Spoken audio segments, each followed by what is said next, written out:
Mercredi 30 août 2023, fidèle internaute de Guérite TV Monde et lecteur de Matin Libre, bonjour. À la une ce matin, Matin Libre affiche noir sur blanc, lutte contre le terrorisme. Le Bénin a-t-il appelé du renvoi à l'UE? L'information est rapportée par le site allemand Weltam Sonntag. Les États membres de l'Union européenne sont sur le point de lancer une mission dans le golfe de Guinée en Afrique de l'Ouest. Des policiers et des soldats de l'UE seront déployés au Ghana, au Togo, au Bénin et en Côte d'Ivoire. Que l'Union européenne envisage de déployer des troupes en ce moment pour lutter contre le terrorisme fait poser beaucoup de questions. Est-ce les États concernés, le Ghana, le Togo, la Côte d'Ivoire et le Bénin qui ont demandé l'aide des troupes européennes? Réponse dans les colonnes de Matin Libre ce jour.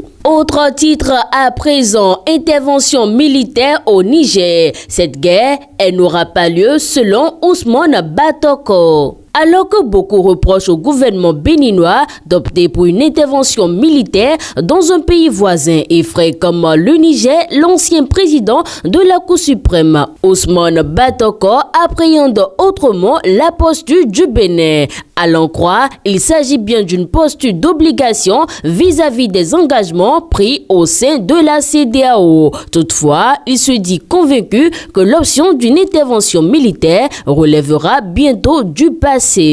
Jeu Loto 5 sur 90 du 19 au 25 août 2023. La LNB SA distribue plus de 981 millions de francs CFA.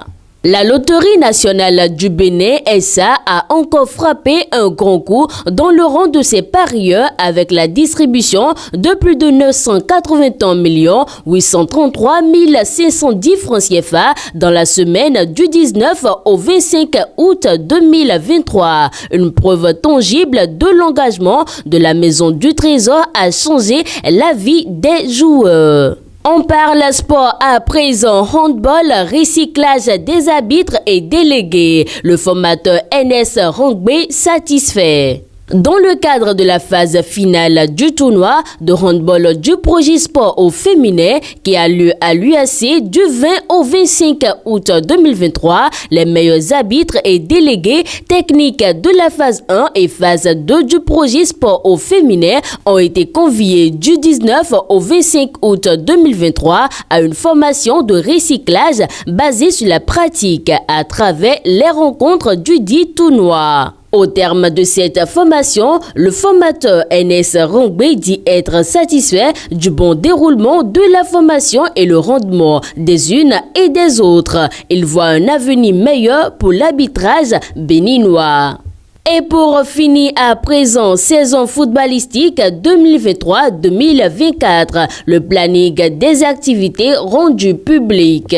La Fédération béninoise de football, à travers son secrétaire général, a rendu public son planning d'activité pour le compte de la saison 2023-2024. C'était ce mardi 29 août 2023. Fidèle internaute de Guérite TV Monde, ainsi se referme la présentation du contenu de la une de votre quotidien de Batito en sa parution de ce mercredi 30 août 2023. Merci d'avoir été des nôtres et à demain.